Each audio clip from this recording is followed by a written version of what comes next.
Bonjour à toutes et à tous, j'espère que vous allez bien. Dans cette vidéo, on va aborder le bull run, la hausse fulgurante des crypto-monnaies qui a lieu aujourd'hui, en 2021. On va la comparer au précédent bull run qu'il y a eu et ces différentes phases que le Bitcoin a connues, notamment la hausse de 2017, celle de 2013 et très rapidement les premiers balbutiements du Bitcoin en 2011. On va se rendre compte qu'il y a énormément de différences fondamentales et techniques au bull run que nous sommes en train de vivre aujourd'hui. Malgré tout, disclaimer. Le fait que ce bull run soit différent ne vaut en aucun cas dire que son issue ne sera pas la même. Ça ne veut en aucun cas dire que le cycle va forcément être chamboulé et que le Bitcoin va continuer à s'envoler. Je sais qu'on est dans une période où beaucoup d'entre vous, beaucoup des gens qui me regardent, détiennent ou veulent détenir de la crypto-monnaie. Et donc forcément, quand on essaye d'acheter ou quand on en détient, on va chercher de l'information qui va venir confirmer notre position et nous réconforter. Il faut s'éloigner de ce biais de confirmation. Et ce n'est pas du tout l'objet de cette vidéo.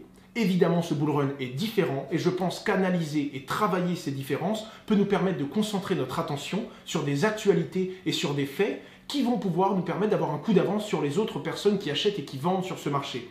C'est-à-dire regarder au bon endroit, être influencé par les bonnes actualités et comprendre, si possible, un petit peu avant le marché, comment est-ce que les cours peuvent varier.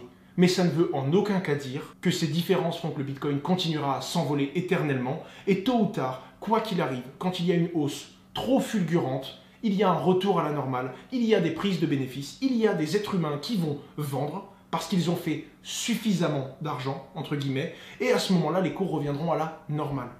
Je n'ai pas de boule de cristal, je ne suis pas trader professionnel, et même si je me passionne pour les différents projets qui sont sur la blockchain, en ayant observé et vécu ce cycle une première fois il y a 3 ans, autant vous dire que même s'il y aura des différences, il y aura également énormément de similitudes à l'issue de ce bull run. C'est donc à vous de prendre du recul, de faire vos propres recherches et surtout de manager votre risque. Alors avant d'aborder les différences de ce bull run avec les précédents en 5 axes, on va d'abord replacer une petite base. Qu'est-ce que le bull run? Vous avez une courbe qui s'affiche à l'écran. Et globalement, on voit que le Bitcoin suit un cycle haussier au fil du temps. Ce cycle est globalement rythmé par ce que l'on appelle un halving day. J'ai fait une vidéo complète dessus qui s'affiche actuellement en fiche à votre écran et qui vous explique qu'est-ce que le halving day du Bitcoin. Ce moment où le Bitcoin émet 2 fois moins de nouveaux Bitcoins en circulation et donc sa rareté augmente. Comme sa rareté augmente, il y a moins de récompenses pour les mineurs qui se doivent d'avoir un Bitcoin avec une plus grosse valeur pour rester rentable et continuer à sécuriser le réseau. On peut le voir en 2011 avec une première hausse, le premier vrai gros bull run de 2013 avec des premiers volumes qui commençaient à être à l'époque intéressants mais qui n'ont rien à voir, c'est un vrai changement d'échelle avec ce qu'on a connu en 2017. Le halving a eu lieu, quelques mois après le prix du Bitcoin commence à s'emballer et quand on tape la pointe du bull run de 2017, c'était 20 000 $. À ce moment-là, il y a des prises de bénéfices. On repart dans une zone où les personnes vendent leurs crypto-monnaies, les cours redescendent, tout en restant globalement supérieurs à ce qu'on a connu dans les cycles d'avant, bien entendu. Ça reste quand même un cycle haussier sur le long terme. Et on repart dans un nouveau cycle qui fait qu'il y a eu l'halving day. D'ailleurs, quand vous allez regarder ma vidéo que j'ai mise en ligne il y a quelques mois, j'aborde le fait qu'il y a de grandes chances que ça lance une phase haussière et pourquoi pas un bull run dans les mois qui suivent. Et on y est aujourd'hui. Pour le coup, pas besoin d'être un génie pour voir ça. Tout le monde a suivi ce cycle et beaucoup de gens qui connaissent Bitcoin savent que c'est le rythme et que c'est le métronome que le Bitcoin impose au marché depuis maintenant plus de 10 ans. Malgré tout, certaines différences peuvent modifier ce cycle. Soit le prolonger, soit le raccourcir, ou encore tout simplement augmenter l'amplitude et donc la virulence des mouvements au sein de cette évolution de marché. On va donc maintenant regarder les différences à travers 5 axes. Encore une fois, ces 5 axes sont non exhaustifs. Qu'est-ce que ça veut dire? On ne pourra pas couvrir toutes les nuances et toutes les différences qu'il y a entre ce bull run et les précédents. Et encore une fois, certaines de ces nuances peuvent ne pas vraiment avoir d'impact. Ou alors je peux penser que ça va avoir un impact, alors qu'en réalité, certaines informations que vous détenez et que je n'ai pas, vous laissent à croire que ça aura moins d'impact que ce qu'on pense. C'est donc un débat que j'ouvre aujourd'hui.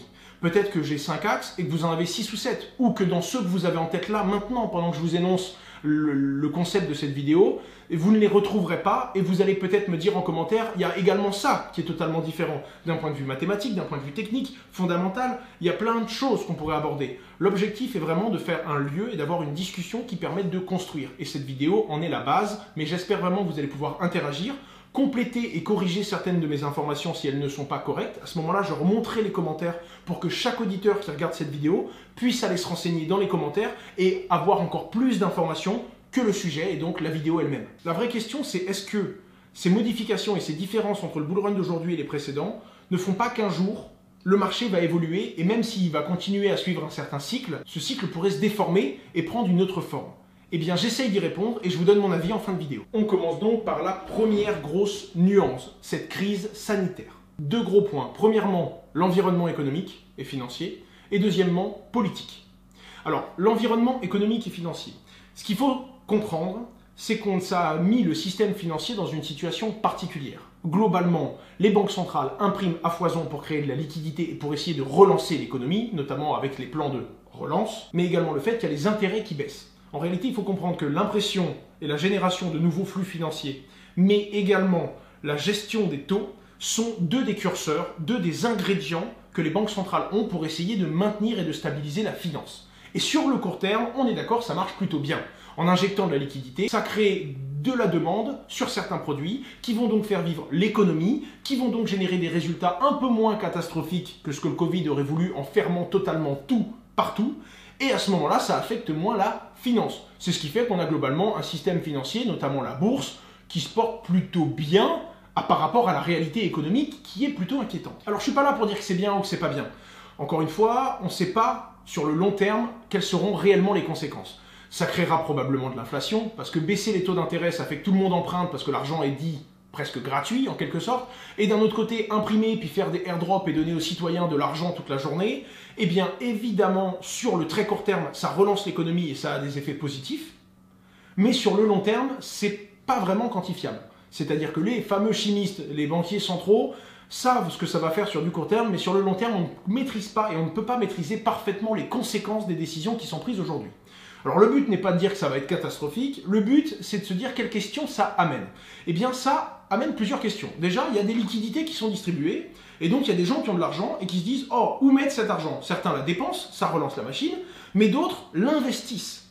Et c'est notamment ce que Brian Armstrong a expliqué dans l'un de ses tweets. Quand il y a eu les premiers airdrops de 1200 ou 1400 $ aux États-Unis, Coinbase, la plus grosse plateforme d'achat et de vente de Bitcoin aux États-Unis, s'est simplement rendu compte qu'il y avait énormément de gens qui venaient et qui utilisaient l'intégralité de ce montant pour acheter du Bitcoin, directement.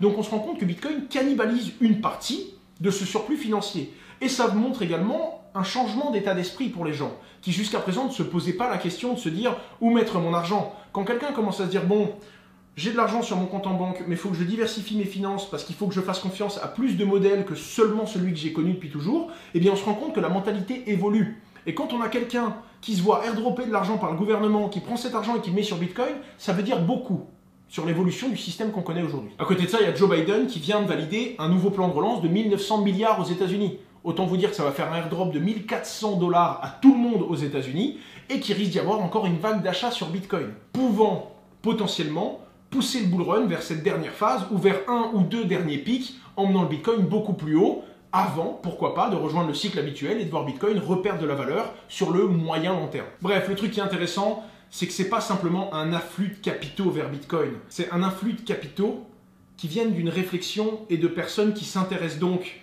à la diversification de leurs finances et qui finissent par comprendre comment fonctionne Bitcoin et s'intéressent finalement en investissant dessus, pas que pour la spéculation, bien que ça reste la majorité, on est d'accord, mais également pour ses valeurs intrinsèques. Et ça, c'est quelque chose qui est en train d'évoluer et qui est de plus en plus présent au fil des différentes années et des différents bull runs qu'on a connus. La deuxième chose, c'est que globalement, certains pays ont compris l'importance du Bitcoin, notamment le Venezuela, quand il y a eu l'effondrement de la valeur de la monnaie, la Grèce quand elle a eu le problème pour rentrer dans l'Union européenne, et mine de rien, c'est 2008 et la crise des subprimes qui font qu'on a créé le système Bitcoin, un système qui à la base devait être résilient, ou du moins était vu comme un moyen de hedger, donc en gros de diminuer son risque et de diversifier son risque par rapport à la finance traditionnelle centralisée, qui a quand même mis une belle douille à peu près tout le monde en 2008. Et même si nous on est en Europe et qu'on n'a pas l'habitude de voir ça, on a globalement un système financier et des banques qui fonctionnent bien. La crise sanitaire, elle, a fait prendre conscience à tout le monde que ça pouvait ne plus aller à un moment ou à un autre. Que vous soyez en Europe ou dans un pays qui en a le plus besoin,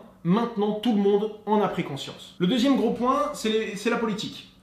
Pour la simple et unique raison qu'elle continue à communiquer, mais différemment. Il y a toujours des politiciens et des personnes influentes qui viennent dire du mal de la crypto-monnaie. Mais la plupart des gens commencent à évoluer au niveau des discours. Même la façon dont le Bitcoin est médiatisé en général. Ça commence à évoluer. Et donc ces personnes politiques vont devoir aller dans le sens de la régulation, mais ne pourront pas totalement bloquer et tuer cette technologie pour la simple et unique raison que si on interdit littéralement tout ce qui est Bitcoin, blockchain, eh bien l'international, les autres pays, l'Asie et les États-Unis ne le feront pas. Donc ce serait prendre un retard colossal pour l'entité qui a décidé de réguler ça et de l'interdire. Et à l'inverse de ça, en l'autorisant totalement, c'est accepter de perdre une partie du pouvoir qui revenait jusqu'à présent à l'État. Et donc c'est ça qui est très particulier et qui fait qu'on va avoir une prise de position assez rapide, je pense, et qu'on va avoir les pour et les contre. Mais actuellement, on avance encore en mode on le régule, on essaye de rester neutre, en permettant le développement, mais pas trop rapidement pour contrôler quand même comment ça se fait. Et donc ça va être particulier, puisqu'on va voir des monnaies étatiques qui vont apparaître, parce qu'il y aura des États qui vont créer des cryptos, comme notamment l'a fait l'Asie, qui a déjà commencé à avancer sur ce genre de protocole. Et on va voir des politiques un peu plus fermes et un peu plus souples pour le Bitcoin. Je pense vraiment que ça va créer deux courants de pensée et qu'on va devoir à un moment prendre des décisions. C'est ce que va faire le régulateur et on va voir comment avance et comment est autorisée la crypto-monnaie dans les années qui viennent. En attendant, ça a l'air d'être plutôt bien parti puisqu'il y a quand même un cadre réglementaire qui permet à beaucoup plus de monde de s'intéresser en confiance et surtout avec l'aval du régulateur à ces technologies. Ça commençait à peine à être le cas en 2017 avec les premières régulations. Là, on est vraiment en plein dedans. Tout gros pays avec une finance active se doit de réguler ou d'imposer un cadre aux crypto-monnaies. Et le peu de pays qui ne l'ont pas encore fait vont très rapidement devoir prendre une position. Pour ou contre, ou alors un chemin un petit peu entre les deux et un espèce de fil de funambule à tenir jusqu'à ce qu'on ait une décision et donc une position à prendre. Mais à l'heure actuelle, tout le monde se doit de se poser cette question. Et quand les régulateurs le font, les institutionnels suivent. Et cette médiatisation qui est nuancée et qui est le point 2 de ma vidéo, eh bien c'est ce qui fera peut-être la différence. Alors du coup, des médias plus nuancés, pourquoi? Avant c'était contre le Bitcoin et la plupart des médias qui en parlaient uniquement parce que son prix explosait durant les différentes phases, 2013, 2017, 2021, mais là aujourd'hui on commence à en parler différemment. On s'intéresse beaucoup plus à ses valeurs intrinsèques et comme tout le monde en parle, tout le monde creuse et commence à comprendre un petit peu que ce n'est pas simplement une valeur qui, oui, comme elle est très jeune aujourd'hui, swing aussi bien à la hausse qu'à la baisse. On commence à comprendre qu'il y a quelque chose derrière cette spéculation abusive. Et c'est là qu'on se rend compte que cette spéculation abusive génère de l'intérêt et que cet intérêt font que les gens creusent. Et même s'il y a des gens qui viennent que pour gagner ou pour perdre sur du très court terme, les gens qui creusent et qui s'intéressent à la technologie, il y a des gens qui tombent amoureux de cette dernière et qui du coup vont travailler dans des sociétés blockchain, créer des solutions, appliquer la blockchain à de vrais usages avec une utilité fondamentale et à ce moment-là, réellement valoriser et développer la blockchain pour la faire devenir ce qu'elle sera un jour. Une technologie que j'estime incontournable. Et donc on se retrouve avec des profils beaucoup moins critiques, des chefs d'entreprise, des influenceurs, énormément de personnes qui l'ont essayé et qui l'ont adopté, qui commencent par prendre la parole et pour vraiment parler de la technologie. Des gens qui, une fois qu'ils ont creusé et se sont fait une avis sur la technologie, ne laissent plus n'importe qui dire n'importe quoi. En gros, pour vous le dire très simplement comment je le ressens, à l'époque où si en 2017, dire que le Bitcoin c'était une arnaque sur un plateau télé, ça allait pas vraiment gêner le plateau télé, aujourd'hui, un média qui dit que le Bitcoin c'est une arnaque, ce média va s'attirer non seulement les foudres, mais en plus les rires de tout le monde, parce que les gens commencent à comprendre que c'est le média qui dit n'importe quoi. Et le média doit garder une certaine crédibilité, une qualité sur son information, s'il veut continuer à fédérer son audience. Et globalement, maintenant, un média, c'est plus rentable pour lui, même d'un point de vue purement économiquement, de se rendre compte que Bitcoin, oui, c'est très volatile, oui, c'est risqué, ça, ils peuvent toujours le dire, et ils ont bien raison. Par contre, ils peuvent plus dire que c'est pour blanchir de l'argent, ils peuvent plus dire que c'est inutile, ils peuvent plus dire que c'est une arnaque, ils peuvent plus dire ces choses-là, parce que ce n'est factuellement pas vrai. Et ils ne peuvent plus mentir ouvertement sans le payer très cher de par l'impact que ça aura sur leur audience. Et ça change donc toute la dynamique, parce que maintenant c'est dans l'intérêt des médias de faire leur devoir sur Bitcoin et d'en parler correctement. Et on voit énormément de médias qui développent et qui commencent à vraiment apporter de la plus-value, à essayer de faire quelque chose de construit dans leur chaîne. C'est actuellement le cas et je le vis à travers BFM Business, qui m'invite à venir sur le plateau tous les vendredis à 16h35 pour parler réellement de quelque chose qui me tient à cœur sur le Bitcoin. Et ce ne sont pas des questions très précises où on me demande de donner ma réponse au mot. J'ai le droit de m'exprimer librement et de dire ce que je pense. Et donc dire des choses qui vont peut-être pas plaire à la télé, mais des choses qui seront en tout cas cohérentes avec le Bitcoin. Et c'est ça qui fait que du coup ça va apporter plus de liberté d'expression, il va y avoir plus de médias qui vont donner le micro et la parole à des gens qui utilisent cette technologie, et donc on va commencer à démocratiser différemment le Bitcoin que par uniquement le pointer du doigt et zoomer sur son prix quand il explose, mais aussi quand il s'effondre. Le troisième point, c'est des stablecoins qui sont plus utiles.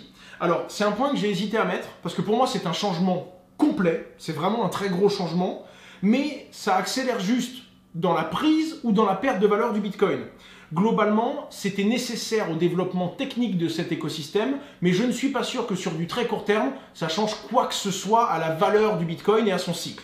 En attendant, en 2017, les stablecoins commençaient à être utilisés. Je vous affiche deux courbes. La première, c'est les volumes qu'il y avait sur Tether et globalement le fait qu'on commence à l'utiliser. Vous voyez, en début janvier 2018, les stablecoins étaient de plus en plus utiles. On commençait réellement à utiliser ces stablecoins. Pour rappel, un stablecoin, c'est une crypto-monnaie qui est stable et qui permet à tout moment de s'exposer à la volatilité du Bitcoin en les échangeant contre du Bitcoin, ou au contraire de revendre vos Bitcoins contre des stablecoins, et tout en restant en crypto-monnaie, conserver de la crypto-monnaie, eh bien vous vous désexposez de la volatilité du Bitcoin, en passant sur le dollar américain, l'or ou l'euro. C'est super important. Il y a deux volets qui sont importants pour ça. Premièrement, parce que ça a permis à tout le monde d'investir plus facilement. Aujourd'hui, les stablecoins sont une base incontournable des investisseurs qui rentrent et qui sortent sur ce marché.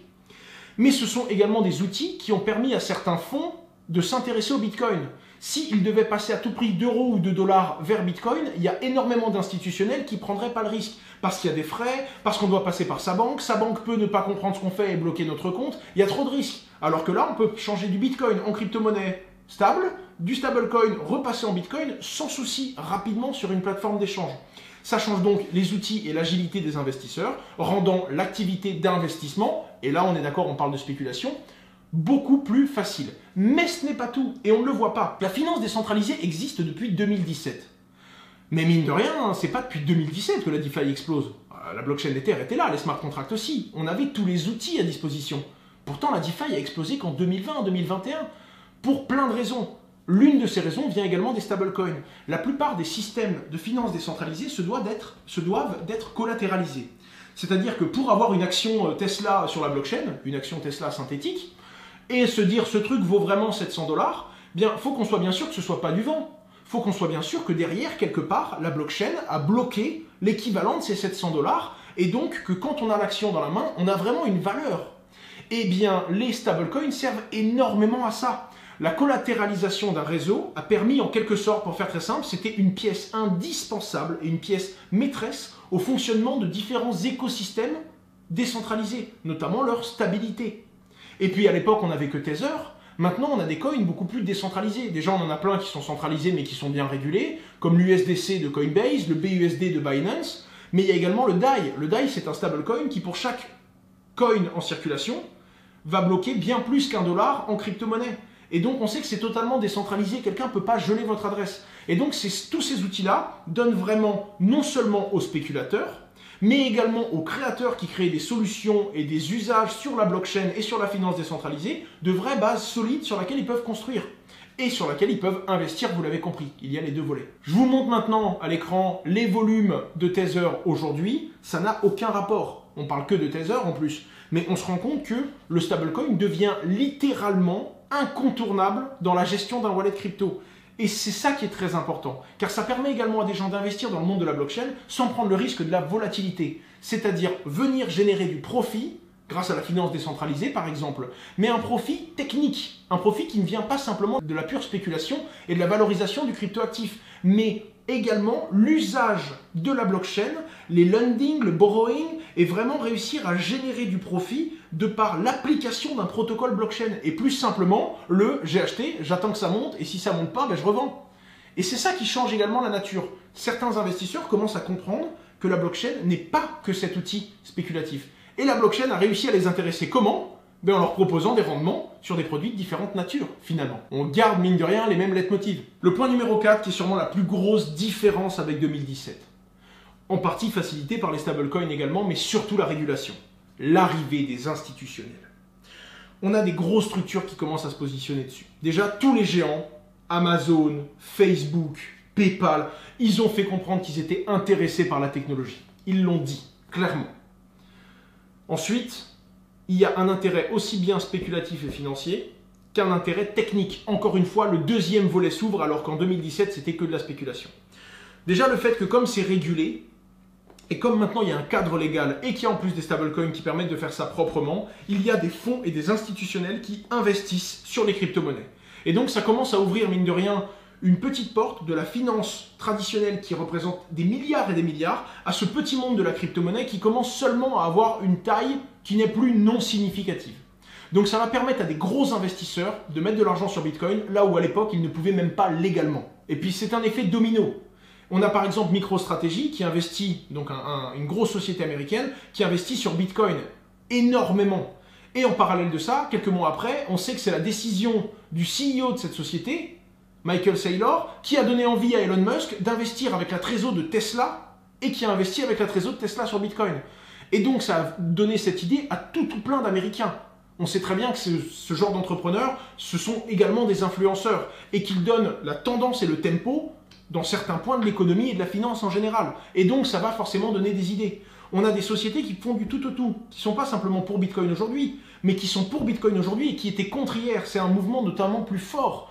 JP Morgan qui était contre au départ, qui ensuite est revenu sur ses propos, qui ensuite était pour le Bitcoin, qui a annoncé lancer sa crypto-monnaie et qui maintenant dit clairement que avoir 1% de Bitcoin dans un portefeuille d'investisseurs, c'est clairement une très bonne idée sur le long terme. Et c'est vrai que quand on dézoome, aucun être humain qui a détenu du Bitcoin plus de 3 ans n'a perdu. Car même si Bitcoin peut swinguer et perdre de la valeur sur le très court terme, ce qui le rend Bitcoin sur du très court terme, c'est un pari hasardeux. Par contre, sur le long terme, on est globalement sur une valorisation de la technologie qu'il y a derrière. Et jusqu'à présent, aucune personne, et du moins c'est le cas, et c'est vrai jusqu'en 2021 et au moment où je fais cette vidéo, regardez la courbe de Bitcoin, personne qui a détenu du Bitcoin pendant au moins 3 ans n'a pu perdre. En 3 ans, il a forcément un point plus haut que le point d'entrée. Et donc on voit ces géants et ces institutionnels qui sont en train de redorer et qui donnent vraiment du crédit en fait à Bitcoin et à cet écosystème. Et en parallèle de ça, on a des sociétés qui annoncent des changements. PayPal et son positionnement. PayPal, c'est pas n'importe quelle boîte, c'est une boîte qui a déjà annoncé que l'euro et la monnaie seraient numériques un jour. Et dans les années 2000, on les a montrés du doigt en disant ils sont fous, l'euro sera numérique et on va faire des virements en un clic à l'autre bout de la planète. Et c'est devenu le standard. PayPal, modestement, dit aujourd'hui, nous on prend le prochain virage, la crypto-monnaie. C'est pas juste une société qui va accepter la crypto-monnaie. Déjà, PayPal est un fournisseur de solutions de paiement, donc en acceptant la crypto, tous ceux qui utilisent la solution de PayPal vont l'accepter aussi, donc c'est quand même une sacrée grosse délégation de moyens. Et en plus de ça, c'est PayPal qui dit, regardez, nous on a déjà pris un premier virage en annonçant comment la monnaie allait évoluer, on a déjà disrupté un marché, qui était un marché qui est quand même complexe. Aujourd'hui, on s'annonce s'intéresser à ce qui peut être demain dans la finance. Et donc ça, encore une fois, ça envoie un signal très fort aux gens. C'est un constat qu'on a même fait sur Just Mining. À la base, nos solutions, c'était déjà que du minage. Maintenant, il y a tous les produits qui permettent de sécuriser de la blockchain et globalement utiliser la blockchain et générer de la valeur. Mais à la base, c'était pour Madame Michu. Puis ensuite, on a eu des plus grosses entreprises. Puis là, maintenant, cette année, on a eu des établissements bancaires qui sont intéressés à nos solutions. Et on a eu des institutionnels. Et on s'est même rendu compte que des fois, il y a des gens qui pourraient investir beaucoup plus avec des véhicules financiers. Et que des fois, on devrait peut-être repenser la structure pour pouvoir accepter des plus gros volumes.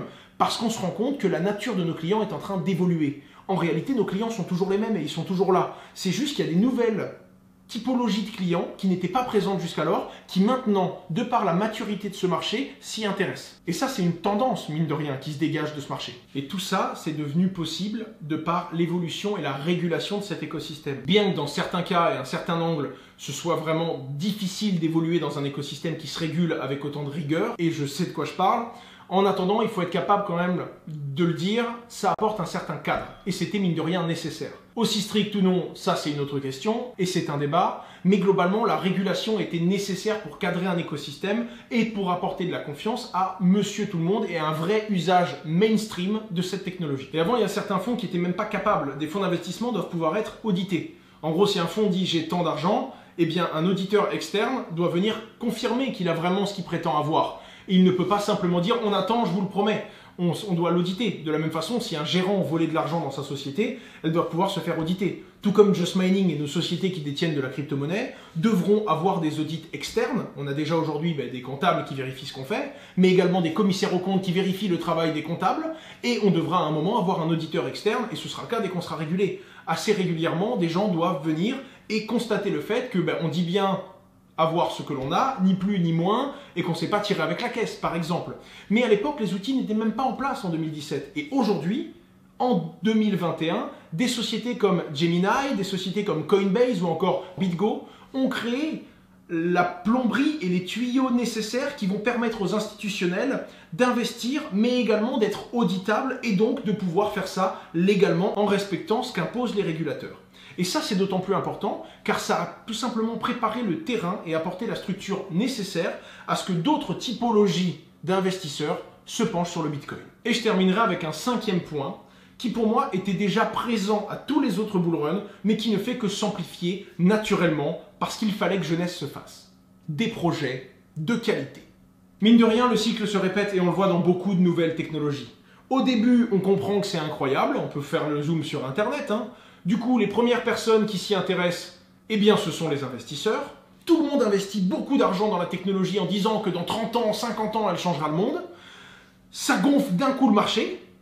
Création de la bulle d'Internet, très clairement. Il y a des gens qui ont fait x100, x1000, x je ne sais combien, et du coup ils vendent. Explosion de la bulle d'Internet, même si après explosion, elle reste beaucoup plus grosse que ce qu'elle était avant de prendre de la valeur, évidemment. Et donc ça a permis aux quelques projets sérieux de gagner beaucoup d'argent d'un coup et de persister pour développer leurs solutions et pour, en gros, apporter leur pierre à l'édifice et créer Internet et ce qu'il sera 20, 30, 40 ans plus tard.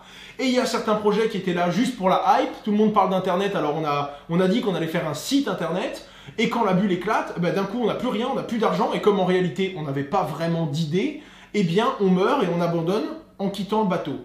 Et ce sont ces espèces de phases qui apportent des finances et qui font qu'il y a des gens qui viennent certes que pour gagner ou que pour perdre sur du court terme, mais qui font aussi qu'il y a des projets sérieux qui vont avoir du financement et donc grâce à ce financement pouvoir développer et aller au bout de leur projet pour apporter un vrai usage et une vraie solution utile sur ce marché. Eh bien c'est ce qui se passe. Mais il y a eu le cycle de 2013, où globalement c'était presque que de la spéculation, où il y a 4-5 gros projets qui ont vu le jour. Puis 2017, où il y a eu énormément de projets. Alors il y en a plein qui sont morts, je vous l'accorde. Et tout comme il y a plein de projets qui arrivent aujourd'hui en 2021 et qui ne survivront pas les 6 ou 12 prochains mois. Mais en attendant, à chaque fois, on voit quand même des projets qui tirent profit de cette espèce, on va dire, d'afflux de financier et de tout cet argent qui arrive d'un coup rapidement sur le marché. Il y a des entrepreneurs qui profitent vraiment de ces moments-là pour créer de la trésorerie et qui vont, si jamais le marché s'effondre, parce que ce n'est pas certain encore une fois, si le marché s'effondre totalement pendant plusieurs années, là où tous les projets très fébriles qui n'ont pas vraiment d'utilité et qui voulaient juste profiter de la tendance vont mourir, certains entrepreneurs ont fait de la trésorerie, ont économisé, ont préparé l'hiver qui dans le monde de la crypto-monnaie peut durer 2 à 3 ans jusqu'au prochain cycle et vont profiter de cette période de calme pour construire, bâtir et réellement développer et sortir des solutions qui vont être adoptées et qui vont vraiment amener la blockchain à ce qu'on connaîtra un jour, c'est-à-dire une technologie utile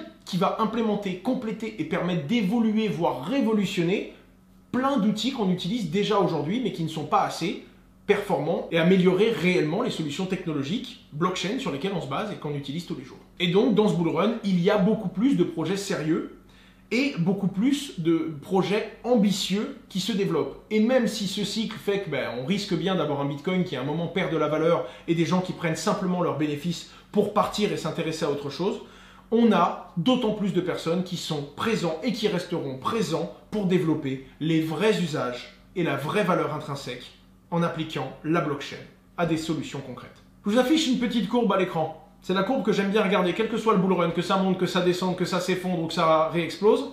Voici la courbe du nombre de wallets actifs sur le réseau Bitcoin.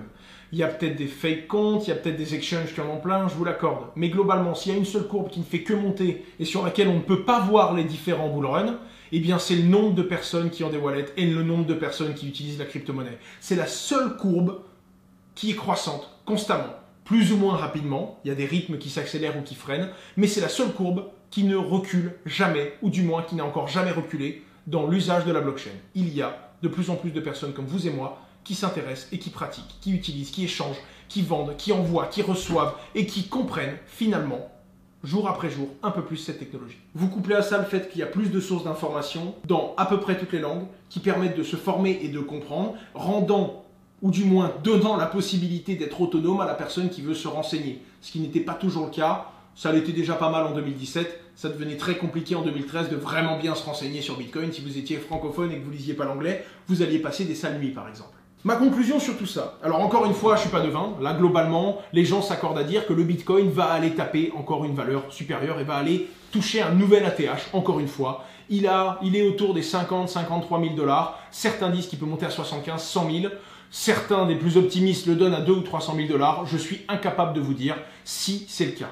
En tout cas, une chose est certaine, il y a de grandes chances que l'on suive quand même le cycle que le Bitcoin a connu jusqu'à présent. Bien qu'il y ait des changements et des petites métamorphoses au sein de ce marché, mais surtout de la typologie des gens qui échangent et qui interagissent avec la blockchain tous les jours, globalement, il y a de grandes chances qu'on ait quand même un Bitcoin qui arrive à toucher un plus haut dans les semaines et dans les mois qui viennent et qui pourrait très bien, assez rapidement après, rendre une partie de cette valeur et revenir sur son nouveau prix standard, c'est-à-dire pour remettre la courbe, la toute première courbe, le moment où on quitte le bull run et qu'on rentre en bear market, une phase de prise de bénéfices où des gens sortent et où certains vont en profiter de cette période de calme pour construire des solutions durables et pourquoi pas être au devant de la scène lors du prochain cycle qui pourrait avoir lieu en 2024 ou 2025.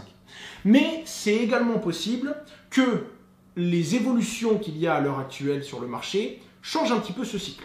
En effet, je pense, et là c'est un avis personnel, ceci n'est pas un conseil d'investissement, je vous le rappelle, d'accord, ce n'est qu'un constat et quelque chose que j'estime être plausible, que ce cycle ralentisse un petit peu.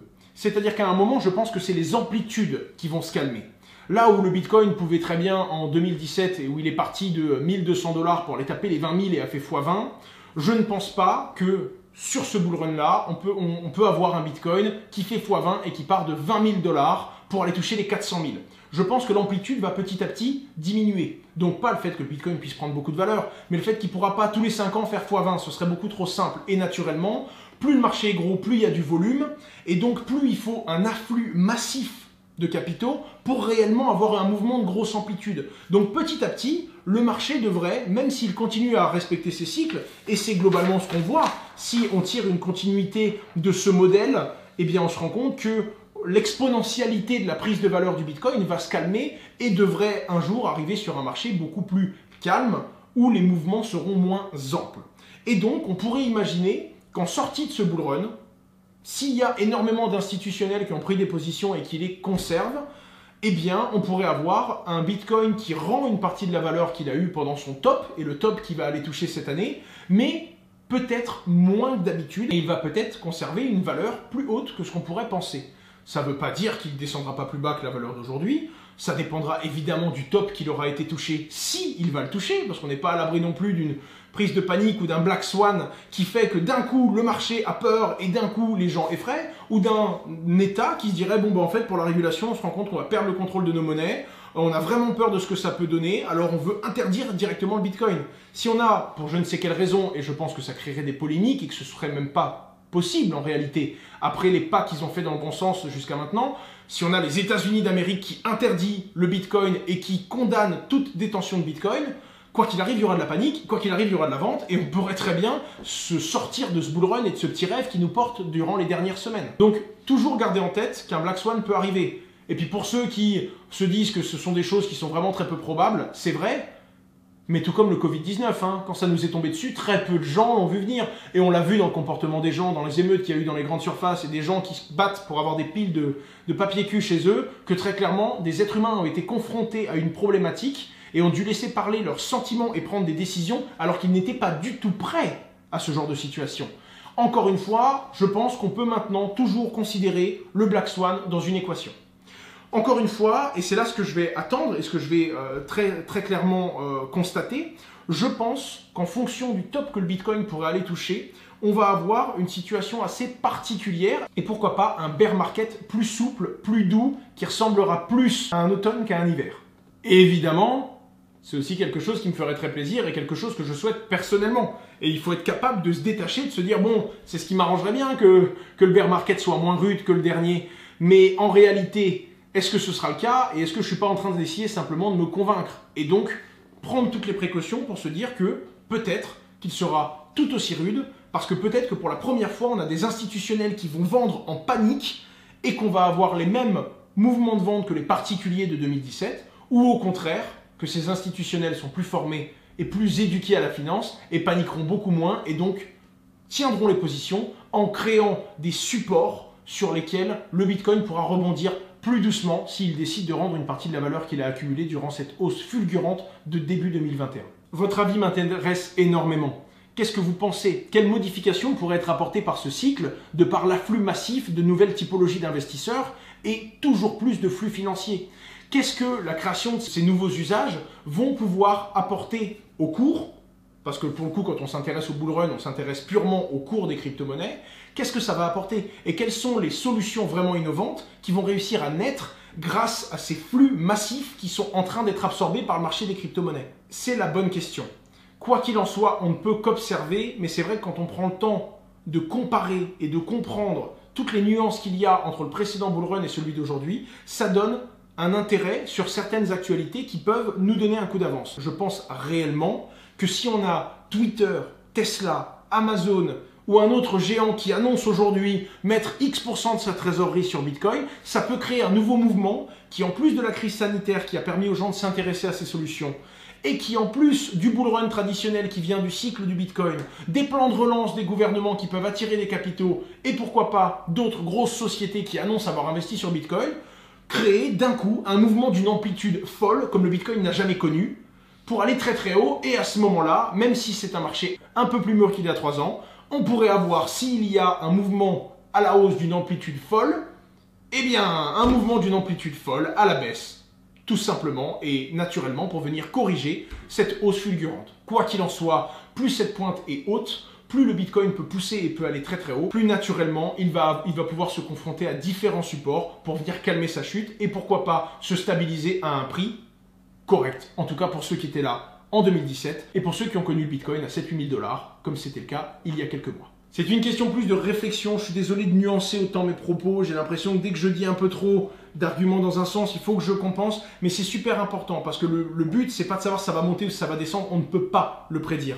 Le but c'est d'avoir les yeux rivés sur les bonnes informations, de ne pas se laisser affecter par ce qui n'apporte strictement aucun fondamental et ni même aucune valeur à l'instant T, et surtout de regarder réellement comment mûrit ce marché. Car c'est ça qui va, à un moment ou à un autre, modifier son cycle, et plus vous arrivez à le percevoir, plus vous arriverez à prendre la vague au bon endroit, au bon moment, et surtout à limiter la casse et à être capable de sortir, quitte à faire quelques pertes, quand vous sentez qu'on est dans une phase qui n'est plus du tout rationnelle et que le Bitcoin s'effondre. C'était Asher, j'espère vraiment que cette vidéo vous a plu. J'attends avec impatience vos commentaires et je vous invite à me suivre à la fois sur YouTube, d'activer les notifications, parce qu'il y a quand même 46% des gens qui me regardent qui ne sont pas abonnés à ma chaîne, et ensuite me suivre sur tous les réseaux sociaux, Facebook, Twitter, Instagram, tous ceux qui vous intéressent et que vous pouvez retrouver dans ma description. Au revoir!